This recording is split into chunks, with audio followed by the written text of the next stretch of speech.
होली के रात गईनी लभर के साथ में, हमके पोल्हावे लगल आ गईनी बात में।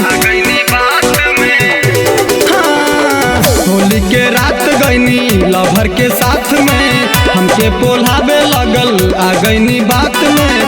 फायदा उठावले मजाकिया में, मजाकिया में दिहल ढार पिचकारी के रंगवा सखी पियर की फरकिया में। दिहल ढार पिचकारी के रंगवा सखी पियर की फरकिया में।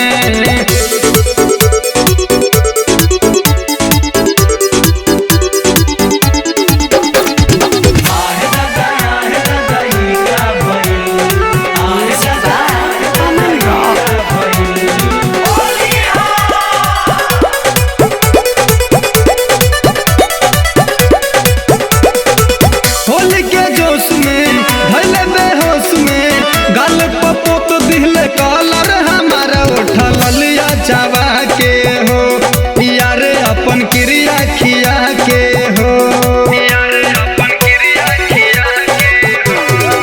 ये सखी होली के जोश में भले बेहोश में गाल पपोत दिहले कलर हमारे उठल लिया चावा के हो यार अपन क्रिया खिया के हो।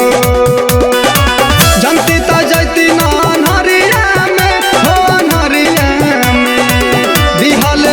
पिचकारी के रंगवा सखी पियर की फरकिया में। दिहल ढार पिचकारी के रंगवा सखी पियर की फरकिया में।